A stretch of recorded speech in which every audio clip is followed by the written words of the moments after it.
आता शेखर सिंग म्हणजे पिंपरी चिंचवडच्या आयुक्ताला पण अलर्ट केलेला आहे, कारण पवना धरण देखील आताच्या घडीला साधारण पवना 70% पर्यंत पोहोचलंय, परंतु पवनामध्ये वरच्या भागात 15 इंच पाऊस पडलाय. त्याच्यावर जर ते पाणी आलं तर पवना धरण भरल्यावर पवनेचं पाणी सुटेल आणि पुण्यामधनं जवळनं पाणी पास होत असताना इकडं मुळशीचं पण ओव्हरफ्लोचं पाणी तिकडे येऊ शकतं, वरसगाव पानशेत खडकवासला टेमघरचं पण पाणी येऊ शकतं आणि आपल्या हे ज्या धरणं आहेत तुमच्या मावळ तालुक्यातली जी टाटाची धरणं आहेत आणि आपली जी धरणं पवना आहे त्याचंही पाणी येतं. अशा पद्धतीनं तिथं झालेलं आहे. आपला जो ताम्हाणी घाट आहे त्या घाटामध्ये दरड कोसळली. ते दरड कोसळून जो रायगड जिल्हा आणि पुणे जिल्ह्याला जोडणारा जो रस्ता आहे तिथं दरड कोसळल्यामुळं एक जण मृत्युमुखी पडला, एक जण जखमी झाला. त्यांचं हॉटेल होतं छोटंसं, त्याच्यावरती दरड कोसळली गेली. आता काही मनुष्यहानी पण झालेली आहे, तिथे एक झाली. लवासामध्ये दरड कोसळली, ती एका घरावर कोसळली, बंगल्यावर.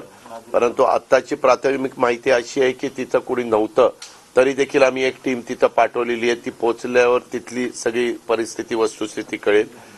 दुर्दैवाने मात्र एक गोष्ट घडली. पहाटे 3च्या सुमारास ज्यावेळेस आम्ही नदीला पाणी सोडणार असं साधारण वातावरण, सततच पाऊस पडत होता, त्यावेळेस नदी पात्रामध्ये अनधिकृतपणे भुर्जी, अंडा भुर्जी वगैरे असं विकण्याच्या करता गाडे उभे असतात, स्टॉल उभे असतात आणि त्या स्टॉलमध्ये सकाळी पहाटे काही जण गेली. अभिषेक घाणेकर वय 25, पुलाच्या वाडी डेक्कन मध्ये.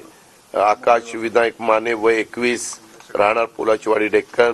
शिवाजी बहादूर परिहार वय 18, तो नेपाळी कामगार होता. हे तिथं त्यांचं काही सामान घ्यायला गेले आणि दुर्दैवाने त्यांना तिथं शॉक बसला. मी चीफ इंजिनियर राजेंद्र पवारशी बोललो. तो म्हणाला, दादा पाऊस जास्त सुरू झाला की आम्ही नदीकाठचे बहुतेक लाईट कनेक्शन बंद केलेले होते, परंतु स्ट्रीट लाईटचं लाईट कनेक्शन चालू होतं. यदा कदाचित अनधिकृतपणे तिथं वीज कनेक्शन घेतल्यामुळं त्याचा तो शॉक बसण्याची शक्यता आहे. परंतु आता घटनाच दुर्दैवी आहे. ते कशामुळे घडलं, काय घडलं, तिथं एक्झिक्युटिव्ह इंजिनियर पाठवलेलं आहे, त्याच्या सगळ्याची इत्थंभूत माहिती घेण्याचा प्रयत्न आपण करतोय. परंतु हे 3 लोक निष्पाप तरुण हे त्याच्यामध्ये मृत्युमुखी पडलेत. त्यांना सह्याद्री हॉस्पिटलमध्ये आपण शॉक लागल्याने दाखल केलं. तिथल्या डॉक्टरांनी उपचार पण केले, परंतु पहाटे 5 वाजता त्यांना मयत म्हणून त्या ठिकाणी घोषित करण्यात आलं. अशा प्रकारची तिथं जीवितहानी झाली. आणि मगाशी मी सांगितलं तसं ताम्हाणी घाटातले एक झालेलं आहे. सातारा पुणे जिल्ह्यातील अतिवृष्टीच्या नियंत्रण कक्षाकडनं काल साधारण 11:15 आम्ही अलर्ट केलेलं होतं नागरिकांना वगैरे, तशा प्रकारे सूचना देण्यात आलेल्या होत्या.